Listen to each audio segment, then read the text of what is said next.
Friends, hi, good morning. ಹೇಗಿದ್ದೀರಿ? ಬೆಳಿಗ್ಗೆದು breakfast ಎಲ್ಲ ಆಯಿತಾ? ಇವತ್ತು ನಾನು ನಿಮಗೆ ಬಸಳೆ ಮತ್ತು ಅಲಸಂಡೆ ಬೀಜ ಪದಾರ್ಥ ಮಾಡಿ ತೋರಿಸ್ತೇನೆ ಹೇಗೆ ಅಂತ ರೆಸಿಪಿ. ಇದು ಮನೆಯಲ್ಲಿ ಆದ ಬಸಳೆ ನೋಡಿ ಎಷ್ಟು ಚೆಂದಾಗಿದೆ. ನಾನು 2 ಸರ್ತಿ ತೆಗೆದಿದ್ದೆ ಆಲ್ರೆಡಿ. ಇವತ್ತು ಸಹ ಪದಾರ್ಥಕ್ಕೆ ತೆಗೆಯುವುದೀಗ. ಒಳ್ಳೆಯದು ಆಗಿದೆ, ಚೆಂದ. ಎಲೆ ಎಲ್ಲ ತುಂಬ ಚೆಂದ ಬಂದಿದೆ. ಸ್ವಲ್ಪ ಈಟೆಲ್ಲ ಹಾಕಿದೆ ಹಾಗೆ. ಇಷ್ಟು ಸಿಕ್ಕಿತು ಫ್ರೆಂಡ್ಸ್, ನೋಡಿ ಇಷ್ಟು ತುಂಬ ಸಿಕ್ಕಿದೆ. ಇವತ್ತು ನಾವು ಒಂದು ದಿವಸ ಪದಾರ್ಥಕ್ಕೆ ಎಷ್ಟು ಸಹ ಸಾಕು. ಈಗ ರೇಟ್ ಸಹ ಜಾಸ್ತಿ ಅಲ್ಲ. ನಾನೆಲ್ಲ ಕಟ್ ಮಾಡಿ ಇಟ್ಟಿದ್ದೇನೆ. ಬಸಳೆ ತೊಳೆದೆಲ್ಲ ಕುಕ್ಕರಿಗೆ ಹಾಕ್ತಿದ್ದೇನೆ.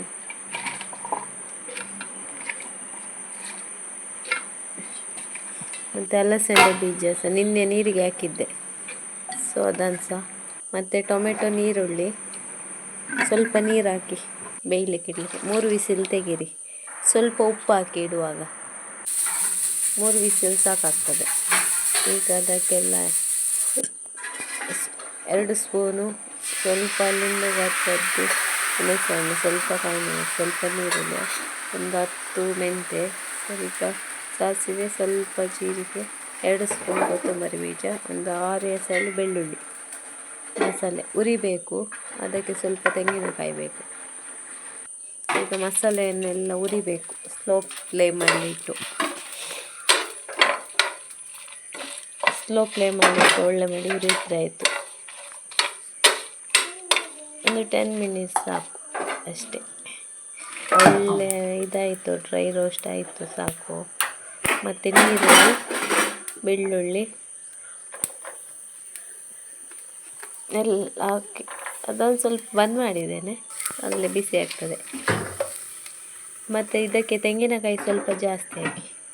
ಬಸಳೆ ಪದಾರ್ಥಕ್ಕೆ ತೆಂಗಿನಕಾಯಿ ಸ್ವಲ್ಪ ಜಾಸ್ತಿ ಬೇಕು. ಇದಕ್ಕೆ ಟರ್ಮರಿಕ್ ಪೌಡ್ರ್ ಹಾಕಿ ಸ್ವಲ್ಪ, ಸಾಕು. ಮತ್ತು ನೀರು ಹಾಕಿ ಗ್ರೈಂಡ್ ಮಾಡಿದ್ದು. ಈಗ ಕುಕ್ಕರಲ್ಲಿ ಇಟ್ಟದ್ದು ಆಲ್ರೆಡಿ ಬೆಂದಿದೆ, ಒಳ್ಳೆ ಬೆಂದಿದೆ ನೋಡಿ. ನೋಡುವಾಗನೇ ಗೊತ್ತಾಗ್ತದೆ. ಮಸಾಲ ರೆಡಿ ಆಯಿತು. ನೀರು ಮಾಡಬೇಡಿ, ದಪ್ಪ ಇಡಿ, ಅದು ನೀರು ಒಳ್ಳೆಯದಾಗೋದಿಲ್ಲ. ಸ್ವಲ್ಪ ದಪ್ಪ ಇಡಿ ಪದಾರ್ಥ, ಆಗ ಒಳ್ಳೆ ಟೇಸ್ಟ್ ಸಹ ಇರ್ತದೆ. ಕುದಿಯುವಾಗ ಒಳ್ಳೆ ಕುದಿಬೇಕು. ರುಚಿಗೆ ತಕ್ಕಷ್ಟು ಉಪ್ಪು ಹಾಕಿ. ಆಗ ಹಾಕಿದ್ದೇವೆ, ನೋಡಿ ಹಾಕಬೇಕು ಉಪ್ಪು. ಆಲ್ರೆಡಿ ಆಗ ಹಾಕಿದ್ದೆವು, ನೋಡಿ ಹಾಕಬೇಕು. ಸ್ವಲ್ಪ ಒಳ್ಳೆ ಕುದಿ ಬರಬೇಕು, ಒಳ್ಳೆ ಕುದಿ ಬರಲಿ. ಕುದಿ ಬರ್ತಾ ಉಂಟು ನೋಡಿ. ಇನ್ನು ಒಗ್ಗರಣೆಗೆ ರೆಡಿ ಮಾಡಬೇಕು. ಒಗ್ಗರಣೆಗೆ ಕೊಕೊನಟ್ ಆಯಿಲ್, ಕರಿಬೇವು ಸ್ವಲ್ಪ ಹಾಕಿ, ಜೀರಿಗೆ, ಸಾಸಿವೆ, 3 ಎಸಳು ಬೆಳ್ಳುಳ್ಳಿ. ಒಗ್ಗರಣೆ ಹಾಕಿದರೆ ಟೇಸ್ಟ್ ಆಗ್ತದೆ ಪದಾರ್ಥ, ಆಗ ರುಚಿ ಸಹ ಒಂಥರ ಟೇಸ್ಟ್. ಆಯಿತು, ಇನ್ನು ಹಾಕೋದು ಒಗ್ಗರಣೆ. ಇನ್ನು ಲಿಡ್ಡನ್ನು ಸ್ವಲ್ಪ ಹೊತ್ತು ಮುಚ್ಚಿಡಿ. ನೋಡಿ, ಪದಾರ್ಥ ಬಸಳೆ ಮತ್ತು ಅಲಸಂಡೆ ಬೀಜದ ಪದಾರ್ಥ ಆಲ್ರೆಡಿ ರೆಡಿಯಾಗಿದೆ. ಒಳ್ಳೆಯದಾಗಿದೆ ನೋಡಿ.